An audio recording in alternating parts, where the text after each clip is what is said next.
Hello and welcome to our 5 minutes with Dnipro War vlog about Dnipro, the central Ukraine.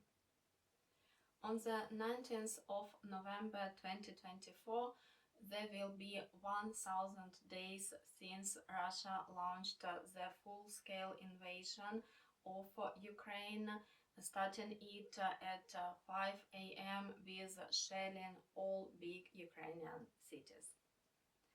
Today they repeated bombing us and they launched 90 drones and about 120 big rockets of different types on the all Ukrainian big cities, and also they were targeting the energy infrastructure. A very difficult situation now is in Odessa, where they don't have any water or electricity in many districts of the city. It's very difficult in Kiev, it's always difficult in Kharkiv, which they can shell from the Russian city called Belgorod directly through the border, across the border. And also as for Dnipro, this attack was targeting my city as well, and as a part of my family, they heard explosions at night, and they started it early in the morning as well, and the siren was on starting from a little bit after 1 a.m. and it lasted till the late morning, till 8 or 9 o'clock in the morning, which gives us the understanding that they were bombing us the whole night using more than 200 different types of missiles, because the drones, they are not easier than rockets, they're also very dangerous, and Russians started to deploy new drones with the thermobaristic thing. Thermobaristic, it means that it's easily can go into flames, and also it has fuels that is very difficult to extinguish, which they firstly deployed a few weeks ago in Kiev, shooting it to the residential buildings and the apartments. They were burning, and the firefighters were not able to effectively address this problem. But they actually started doing it now against the energy infrastructure. They were trying to attack a lot of different electric stations, not nuclear power stations, but the power stations that generate energy from water, for example. So those were the primary primary targets this time, but also, as usual, they were just shooting some drones randomly in random places in order to exhaust our anti-missile system. And some of these drones, they are just distracting ones. They're very cheap and they look in the radar the same, but they don't have any explosives on them. They're just something that they want us to shoot in the air and then to miss the real rocket which is flying next. Of course, when you talk about that number of different missiles that flies on you, even if you have a very good anti-missile system, it will fail. And if we talk about Ukraine, Ukraine is a big country, and also we don't have enough anti-missile systems. The situation is better than in the beginning of the war, but the number of missiles that they sent on us is also way bigger. Again, it's very difficult to imagine that you're just looking at radar and you see there about 200 moving targets, and each of them can fly on you, and because they're changing, also they're changing the trajectory, and it's really very difficult to understand what they're targeting this time. They will accept the standard regions, except the cities that they're targeting all the time, including Dnipro. They were also targeting Western Ukraine heavily, and the whole idea of this attack was just on the first place to make us scared, but also to destroy as much of the energy generating things as possible, as many power stations, as many power grids as they can, which they were doing in some places very successfully. Odessa doesn't have water or electricity. Kiev was affected, and in the morning there were news that there will be the blackouts in Dnipro. And later on, a little bit later in the morning, we had the news that they've managed, our energy workers, they managed to address it, and that the blackouts wouldn't happen today. Also, they were targeting the very main kind of infrastructure objects such as train stations, because the train stations are now they're important both for the military and for civilians. We don't have any planes flying because it's very dangerous, so we don't have any civil aviation. That means that every time you want to travel, you will take a train.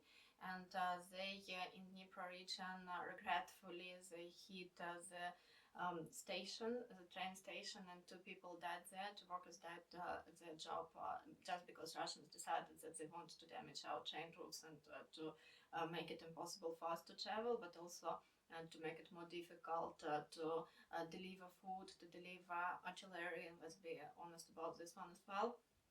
And that was the second target that we can draw. And of course they're just targeting civilians as usual, because that's exactly Russians who were targeting at least 2 hospitals intentionally. Ahmadid Children's Hospital, where children with cancer were treated, and our Mechnikova Hospital in Dnipro, where different diseases, it's a regional hospital, different diseases are treated there.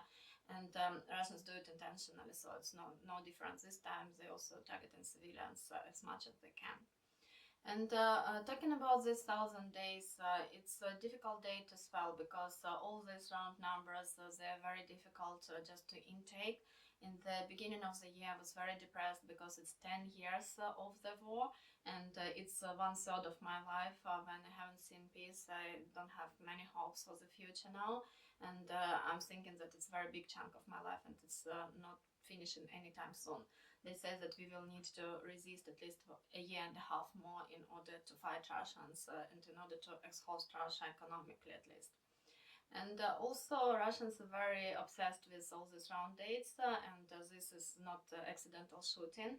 Our intelligence office says that they have the same amount of missiles for 2 more rocket attacks, and that the number of missiles that they are able to produce is 30% more than Europe capabilities, which means that they would always outnumber not only Ukraine but also all Europe in the number of missiles they're producing, using this under sanctions so-called parts from Europe, which is crazy if you think about it. And also it's a very big political crisis. There are a lot of pro-Russian governments in Europe. When I'm saying a lot, I'm thinking about 3 countries, but it's too much. For me, I think it's way more than it should be. And also we are thinking about the political crisis in Germany, we are thinking about the elections in the United States, and all this brings Putin to the position where he thinks that he can develop this war and he has the perfect chance to win, basically. And in this kind of situation, Ukrainians abroad, they are trying to mobilize, and there will be demonstrations on Tuesday in different cities. And guess what? There are good Russians abroad that decided to just show that they want some attention, and they're trying to shift the attention from Ukrainians and from our suffering on themselves. It's a very selfish move, and if you know anyone who wants you to join the Russian opposition protests in Europe, please don't come. You can join Ukrainians, please join Ukrainians, please do talk about Ukraine, but stop talking about the good Russians, because that's how they actually shifting the attention from the real problem into the problem that just does not exist. All these people, they're not refugees, they're not suffering in Europe. We are suffering, we are bombed, and Ukrainian voice should be heard. Stop listening to aggressors, even if the aggressors are saying that especially when they're saying that they're innocent. So it's very furious that they want to have their walk at the same day when we want to commemorate our sufferings.